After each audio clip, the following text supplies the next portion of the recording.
नमस्कार, आप देख रहे हैं नीति पोस्ट और आपके साथ मैं हूं विपिन तिवारी। कोरोना संकट को अवसर में बदलने के लिए राज्य सरकारों ने दशकों से लंबित आर्थिक सुधारों की गति को तेज कर दिया है।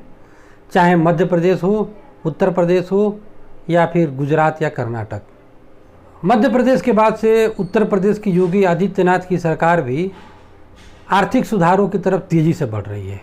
हालांकि एक चीज़ तो यहाँ पे स्पष्ट रूप से देखनी होगी कि इस पूरे कोरोना संकट के दौरान सारे मुख्यमंत्रियों में अगर कोई एक मुख्यमंत्री प्रशासनिक रूप से सबसे ज़्यादा निखर करके सामने आए तो वह हैं उत्तर प्रदेश के मुख्यमंत्री योगी आदित्यनाथ। जब यह स्पष्ट होने लगा कि कोरोना संकट के कारण चीन के प्रति पूरे विश्व में एक अविश्वास की भावना है और कई कंपनियां चीन से अपना कारोबार दूसरे देशों में स्थानांतरित करना चाह रही है, तो उसको लेकर के भारत के अंदर भी गतिविधियां शुरू हुई। और राज्य सरकार के स्तर पर किसी राज्य सरकार ने अगर सबसे पहले उस क्षेत्र में पहल की तो वह योगी आदित्यनाथ की सरकार थी। इधर पिछले एक सप्ताह से सभी राज्य सरकारों ने औद्योगिक, श्रम, कृषि जैसे महत्वपूर्ण आर्थिक सुधारों के ऊपर कदम बढ़ाया है।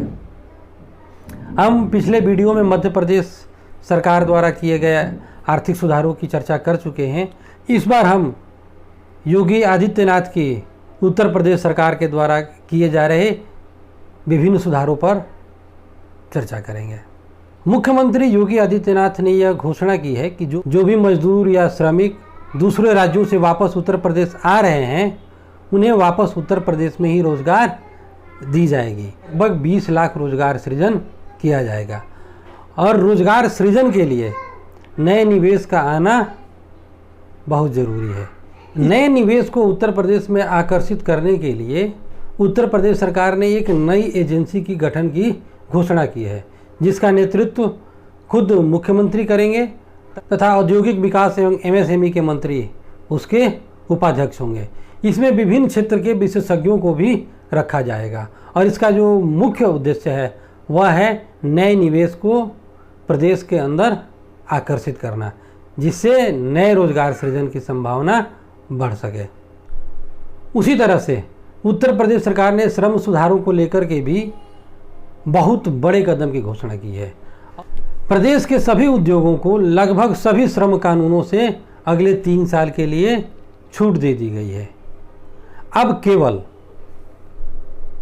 भवन व अन्य निर्माण श्रमिक अधिनियम, मजदूरी भुगतान अधिनियम की धारा 5, श्रमिक मुआवजा अधिनियम तथा बंधुआ श्रम अधिनियम एवं बाल श्रम कानून लागू होंगे। इससे जो उद्योग जगत है, उद्योग जगत को न सिर्फ लाल फीताशाही से एक राहत मिलेगी बल्कि उन्हें अपने उद्योग धंधों को चलाने में भी आसानी होगी, एक आज़ादी मिलेगी। उन्हें ट्रेड यूनियन से भी छुटकारा मिल जाएगा। इसके अलावा हायर और फायर, यानी जब ज़रूरत हो तब श्रमिक को रखें और जब ज़रूरत पूरा हो जाए तो बिना किसी झंझट के वो निकालने की भी अनुमति होगी। बार बार उन्हें लेबर कोर्ट और लेबर इंस्पेक्टर का चक्कर नहीं लगाना पड़ेगा। इससे उनको बहुत बड़ी राहत मिल जाएगी। इसी तरह से मुख्यमंत्री योगी आदित्यनाथ ने एमएसएमई यानी सूक्ष्म लघु एवं मध्यम उद्यम को लेकर के भी एक बड़े योजना की घोषणा की है तथा एमएसएमई सेक्टर के अंतर्गत लगभग 90 लाख नए रोजगार के अवसर सृजित करने का लक्ष्य योगी सरकार ने रखा हुआ है। उत्तर प्रदेश को एमएसएमई के हब के रूप में विकसित करने के लिए योगी सरकार ने कई कदमों की भी घोषणा की है, जिसके तहत इच्छुक एमएसएमई उद्यमों को आसान शर्तों पर बैंकों के द्वारा ऋण प्रदान किया जाएगा। इसके लिए सभी जिलों में एक लोन मेला या ऋण मेला भी आयोजित किया जाएगा। इसी तरह नए लगने वाले एमएसएमई उद्योगों को पर्यावरण की मंजूरी सहित सभी एनओसी को आसान कर दिया गया है। इन उद्योगों को लगाने के इच्छुक व्यक्तियों को अलग अलग विभागों के चक्कर न काटने पड़े, बाबुओं के चक्कर न काटने पड़े। इसके लिए एकल खिड़की यानी सिंगल विंडो सिस्टम की व्यवस्था की गई है, जहां पर वो सभी सर्टिफिकेट प्राप्त कर सकेंगे। यानी अगर उद्योग लगाने के इच्छुक हैं तो आपसे संबंधित जितनी कागजी कार्रवाई है वो आपको एक ही जगह पे होगी, यानी आपको ऑफिस चक्कर काटने की ज़रूरत नहीं पड़ेगी। इसी तरह से अगर कृषि की बात करें तो मध्य प्रदेश के बाद उत्तर प्रदेश ने भी एपीएमसी एक्ट में सुधार करके उत्तर प्रदेश में भी अब निजी मंडी यानी प्राइवेट मंडी का रास्ता साफ कर दिया है।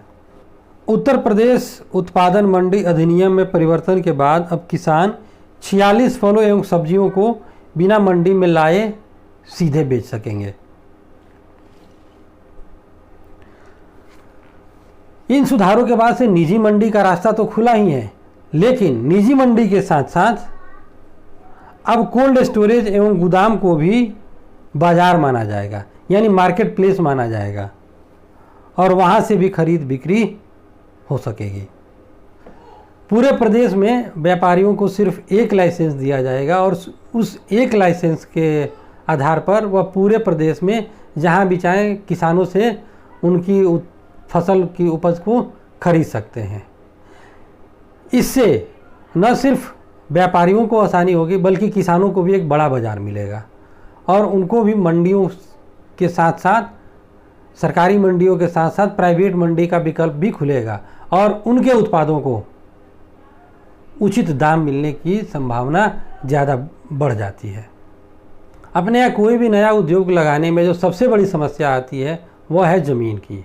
ज़मीन अधिग्रहण बहुत ही मुश्किल काम है और कई बार जो उद्योग हैं बड़े बड़े निवेश इसलिए लटक जाते हैं कि ज़मीन का अधिग्रहण नहीं हो पाता है। इसको ध्यान में रखते हुए योगी आदित्यनाथ की सरकार ने एक लैंड बैंक की भी योजना बनाई है, यानी वे भूमि जो पहले से ही सरकार के नियंत्रण में है, जिसका अधिग्रहण किया जा चुका है, उन ज़मीनों को आसानी से उद्योगों को अलॉट किया जाएगा, यानी भूमि अधिग्रहण की समस्या से भी निपटने की एक तैयारी है। किसी भी क्षेत्र को नए उद्योग को आकर्षित करने के लिए या औद्योगिक रूप में फलने फूलने के लिए जो 2-3 चीज़ें आवश्यक हैं उसमें है इंफ्रास्ट्रक्चर, यानी आधारभूत संरचना जिसमें रोड है, एक्सप्रेसवे है, रेलवे है, हाईवे है, एयरपोर्ट है। इसके अलावा कानून व्यवस्था और बिजली जैसे बिजली पानी की उपलब्धता। अगर हम योगी आदित्यनाथ की सरकार में देखें तो बहुत सारे एक्सप्रेसवे पर भी काम तेज़ी से चल रहा है। उसी तरह जो फ्रेट कॉरिडोर है, यानी इंडियन रेलवे द्वारा जो बनाया जा रहा है फ्रेट कॉरिडोर है, वह पूरे उत्तर प्रदेश से गुजर रही है। इस तरह से देखा जाए तो औद्योगिक रूप से उद्योगों को आकर्षित करने के लिए हर मोर्चे पर योगी आदित्यनाथ की सरकार तेज़ी से काम कर रही है। चाहे वह झांसी के क्षेत्र में नए डिफेंस कॉरिडोर को विकसित करने की बात हो या फिर हर ज़िले की एक अलग पहचान कर एक ज़िला एक उत्पाद के रूप में उसकी पहचान को आगे बढ़ा करके छोटे छोटे एमएसएमई सेक्टर को आगे बढ़ाने की बात हो। क्योंकि पश्चिमी उत्तर प्रदेश पहले से ही काफ़ी तेज़ी से आर्थिक गतिविधियों में आर्थिक रूप से आगे बढ़ रहा है औद्योगिक विकास के रूप में, और जिस तरह से योगी आदित्यनाथ घोषणाएं कर रहे हैं और उसको वह ईमानदारी से लागू करने में और ज़मीन तक पहुंचाने में सफल हो जाते हैं, अगर नए उद्योगों को आकर्षित करने में सफल हो जाते हैं तो उत्तर प्रदेश देश में निर्माण का केंद्र बन सकता है। वर्तमान में अगर देखें तो देश के कुल जीडीपी उत्पादन का 50% से ज़्यादा योगदान तमिलनाडु, कर्नाटक, तेलंगाना, महाराष्ट्र, गुजरात और दिल्ली का है।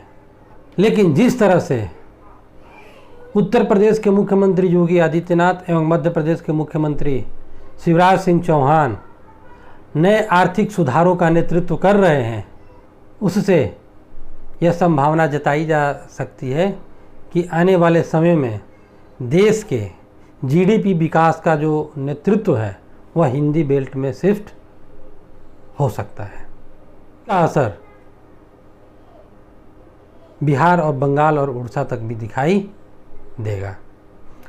और अगर ये दोनों इसमें सफल हो जाते हैं तो देश का जो हम संतुलित विकास की बात करते हैं, वह संतुलित विकास के स्वप्न भी साकार हो जाएगा। नमस्कार।